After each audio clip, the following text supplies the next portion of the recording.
And the second question was, I said, what he thought about enlightenment is that you only have to believe in the Buddha and to read the sutras and have faith in the Buddha. That's enough.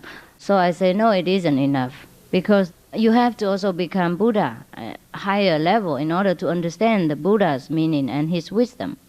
Because the Buddha said, if you believe me, but you do not understand me, that is disrespectful to me. Yeah? Is that right? The Buddha said so. Yes. So therefore, we cannot just believe. We have to prove it by our own experience and knowledge through enlightenment. Yeah? That's why it's necessary to see in order to believe. Also, he asked if we need to eat vegan in order to get enlightenment. I said no.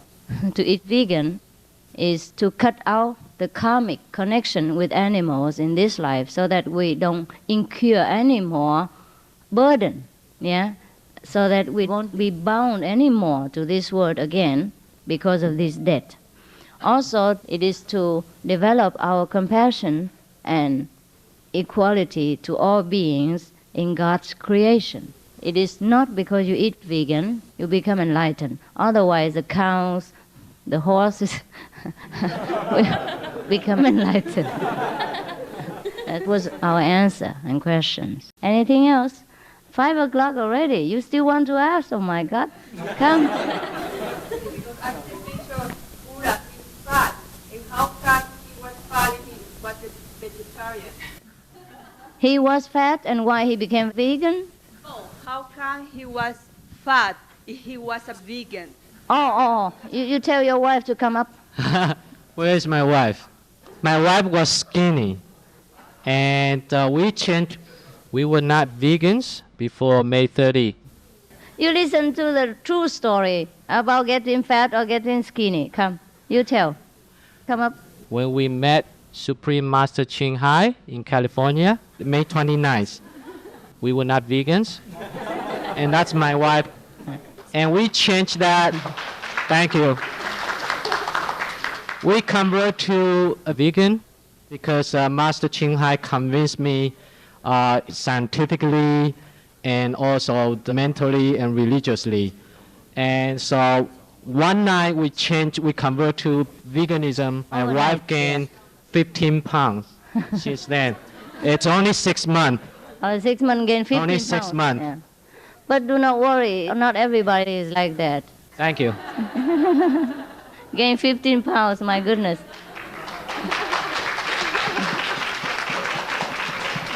Thank you. You see, not everyone gets fat or gets skinny by vegan.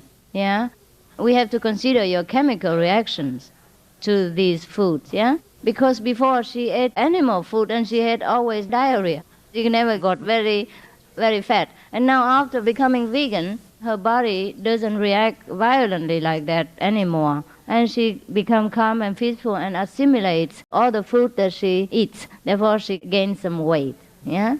But that doesn't mean you will gain weight. I cannot guarantee these physical changes.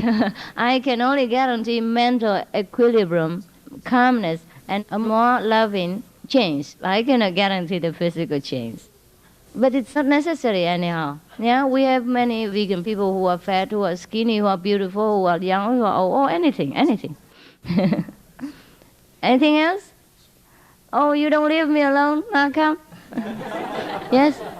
I'm sorry, my last one. I'm a scientist and do research here on mental illness. In mental illness, yes. And there are many questions that still need to be answered, as why there are families which has schizophrenia passed on in the families. And how is that explained by karmic actions?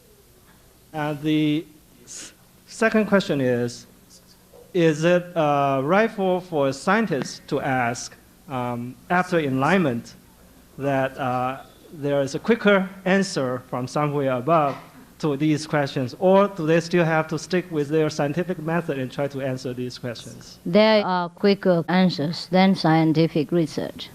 And that is expected to happen? Yes, They can expect directly intuitive. You see, we have a brain which we use only 5%. That everyone knows, yeah, including scientists. So there is another 95% laying dormant with a lot of power and information and capabilities.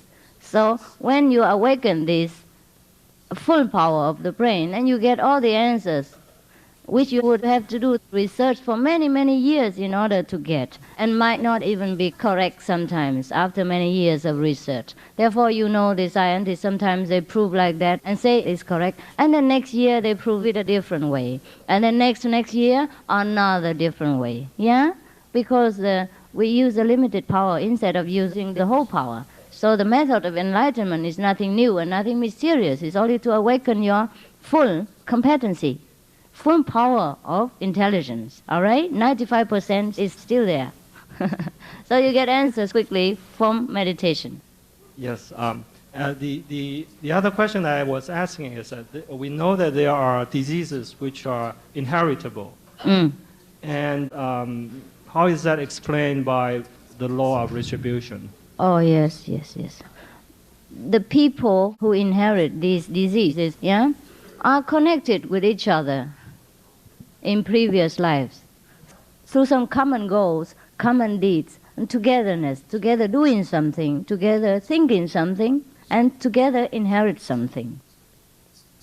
And because of their passion for each other, they also stick together and come back as sons and daughters, and then also inherit the past fruits, yeah? It happens through their love and attachment for each other, and also from the past lives that they have done things together, the same things, which bear the same fruit. Everything is through karma, nothing exceptional. Yes? I'm not sure I follow some of what you're saying. You just came from 2 countries in Latin America, Brazil and Argentina. I know, I No. will go there. She is going Oh, Yeah. you're going. from New York Yeah. City. I'm sorry. I went there 6 months ago. In It June, was, yeah. It was long ago, and I'm going Oh, now. So okay. what is the connection with them? My question is, there's both tremendous wealth and tremendous poverty in both Brazil and Argentina. Am I following that we're saying if a person is living in tremendous poverty, it has something to do with their karma from a past life? Yes, of course, what else can you explain? Is God so partial? No, we create our own things. But one day when we are tired of everything, then we are awakened. We will go back to where there's no poverty, no richness, nothing, just happiness and bliss, and we have whatever we want. But it's not like that in the material sense. What I told you about Amitabha land is only for those who are not completely enlightened. Yeah? Those who are completely enlightened are teachers of devas and humans, of heavens and humans. They are out of all these kinds of questions, whether happy or unhappy, whether rich or poor. Yeah? But those who are not yet enlightened have to suffer under the law of karma. Whatever poverty they get is due to the past lives that they did not give to charity. The material welfare of people depends on their charity during their existence on earth in the world. If they always give to charity, it doesn't mean you have to give a lot. For example, in the Buddhist sutras, there is a story about a monk. Yeah, he was born with the golden face, shining, and born in a rich family, because in his last life, many lives before, 100 lives, 900 years before, he had given a donation of 1 penny to the Buddha, to the living master of that time. And for 99 lives, he enjoyed richness, respected position, and intelligence. And on the last of the 99 lives, he met the other Buddha and gained enlightenment and became a Buddha himself. Because of ignorance, people have to be born into poverty and suffering. If everyone knew how to create their own life, that would be much better for the world. But do they believe you? The time will come when they have to believe. When they are tired of all the drastic circumstances, they will turn back to the Buddha nature. They will believe in God. They will look for an enlightened master. Right? There's no other remedy. We have to wait. Okay. Any other question? Mhm. Yeah, you. Yeah. Well, I find it hard to believe that a whole country is impoverished because of their past life behavior. Yeah, that's Do you right. follow? I follow. But that's what I mean, and I'm talking materially. Yes. But that is what you are saying. Yeah.